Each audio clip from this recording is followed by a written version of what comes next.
Early May in Moscow, rain and snow one moment, sunshine the next, much like the world we live in today.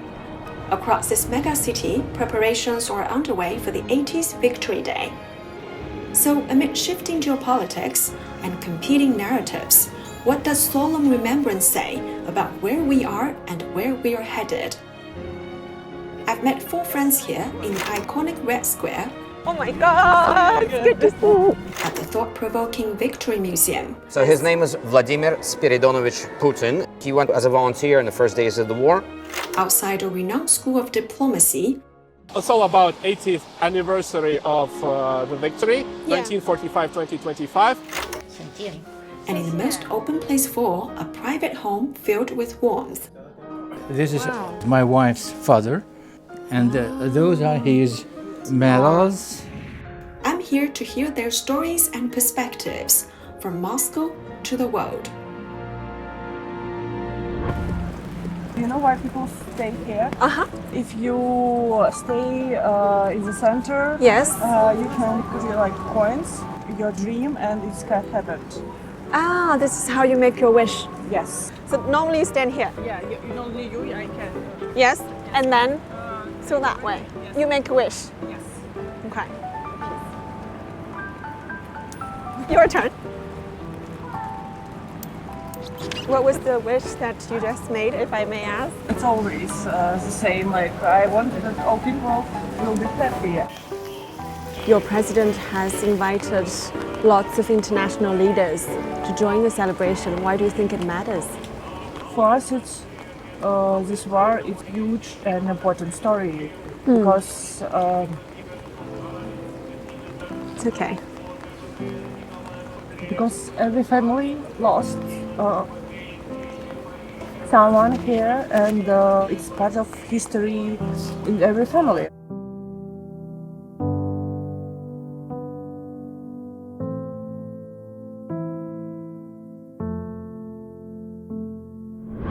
Hi.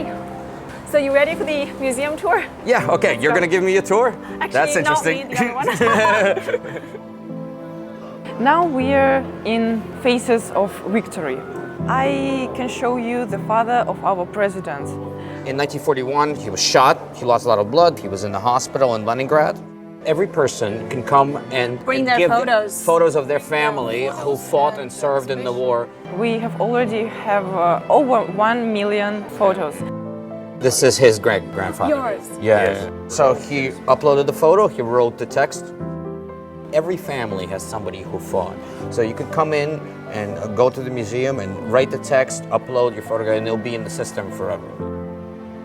What you see up there, every part of the chain represents 10 lives. And this is 26 million people who died in World War II. Preserving the history of this war is showing respect for the sacrifices that my ancestors gave in order for me to be sitting here and talking to you. So for Russians, the 9th of May is the most important holiday because if we didn't win this war, there would be no Russia. Chinese are the only other country which can kind of understand that. There's also a war for survival. We often say it's friendship forged in blood. Yeah. We are standing in front of the Brest Fortress gates. It's the first battle in the Great Patriotic War. This is the ordinary family's apartment in the Brest Fortress. You can see the guitar, the paintings. This is a train which was set up with a furnace. So how many people do you think fit in here? Total? I would say 20. No, 60, 70, or even 100 people. Once the German army was advancing, the Soviet government was evacuating civilians from the area. So, and there's millions of people. They had no idea where they were going. My grandma lived in Uzbekistan for 3 years during the war. She was a 14-year-old girl. Another amazing thing is that it wasn't just people who were evacuated, it's whole factories were evacuated. So this is factories disassembled completely, you know, and put onto train and moved out. In front of you are pictures of art which was destroyed by the Germans, not by mistake, purposely. So the idea was not just to destroy the people, it was destroy the history of everything which remained. Hitler's idea was that the Russians and other peoples who lived in the Soviet Union didn't have the right to their own culture once they accepted Bolshevism and communism. This is the parliament building in Berlin. This is a real sign. I'm from Moscow. The shortest way back to Moscow is through Berlin. Meaning this person wants to go home, and the only way he'll get home is if we capture Berlin and ends the war. It's 12,000 heroes of the Soviet Union during the war, and each city is the hero city. These cities which suffered the most.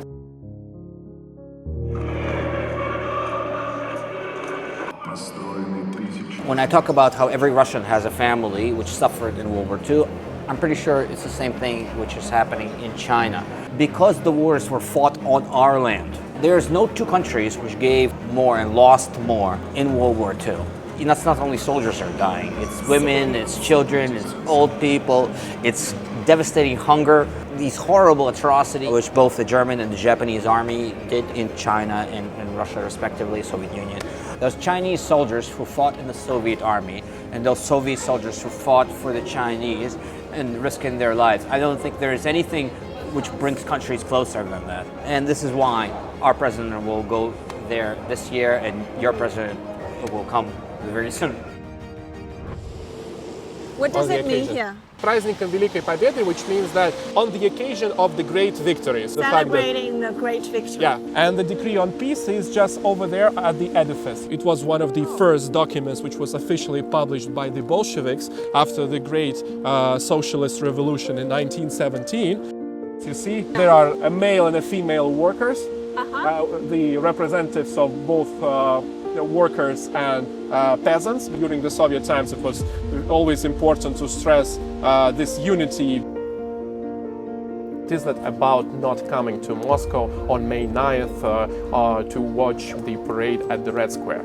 It isn't about boasting what kind of army we have or showing our military glory. It is about something that happened 80 years ago will never happen again. It is about preserving our common past for better future of our people. The European Union and US, who are trying to portray it as a Russia-oriented event, they make a horrible mistake, because it isn't about Russia, it is about our common victory. Those leaders coming to Moscow, they did it just because they chose the right side of the history. I believe that all of those countries that will be present at this parade, they share this idea of peace and prosperity.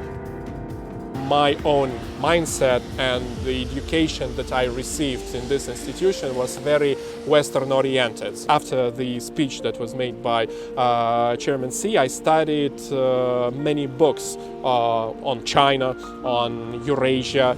I really made a U-turn in my perception of the world. There are different national perceptions and visions of the world, of international relations per se. Is it correct to say that a lot more young people in Russia now choose to look towards China and the broader East? Absolutely. When we ask our students, who are your favorite diplomats, Sergei Lavrov, one most influential, most popular diplomats perceived by future diplomats here in Russia. We have students from all over the world, roughly 70 countries. This is the way how they see China in the global arena.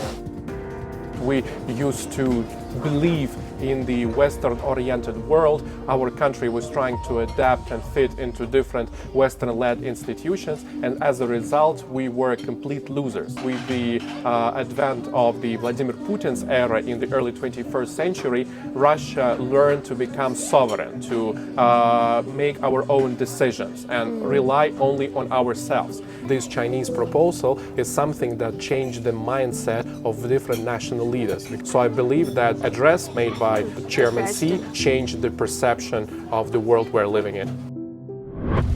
Hi. So it's snow and... Ah, the flowers. It's Yeah. beautiful. This is Russia.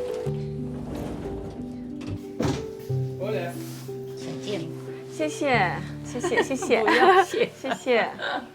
My wife's father, he was a specialist in Persian language, and he was already a professor in 1941 when the war started. I see. So professors were exempted from military service, but he volunteered. He was taking part in combat. President Xi has been invited as a guest of honor for this year's commemorative events on May 9th. What's the message to other nations?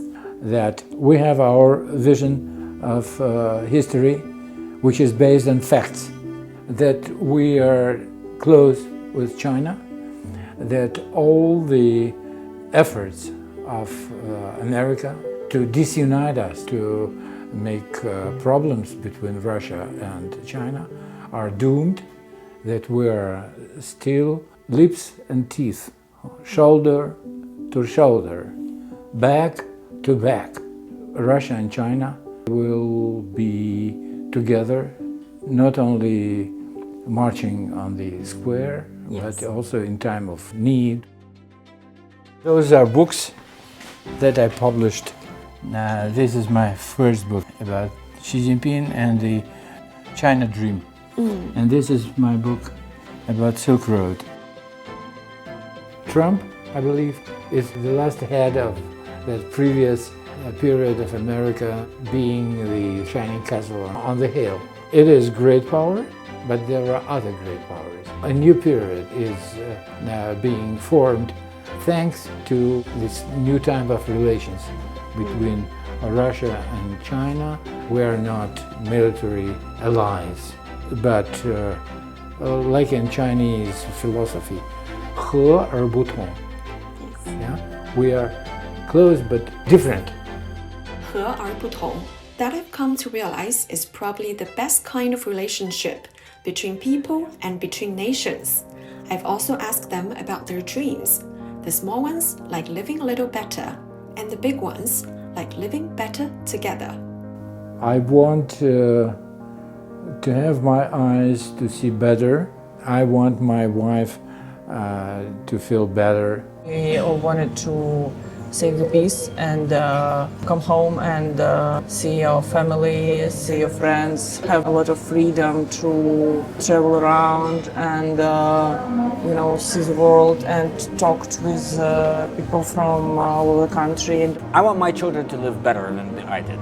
I want my grandchildren to live better than my children, and so on. That is the main goal. Maybe as any father, what amazed me about when I came to China is that each generation is substantially better off than the previous generation for the last 4 decades.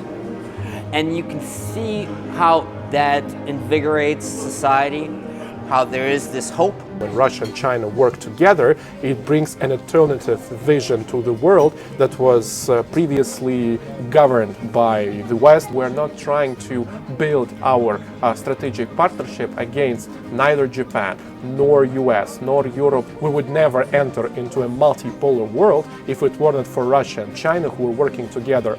We shouldn't have any war. This is the most important. Economic cooperation. We shouldn't have so many barriers which do not allow poor nations to develop and rich nations to develop faster. And the third is civilization, exchange of cultures. So peace, trade, exchange of civilizations. Those are, I think, major ideas for the 21st century.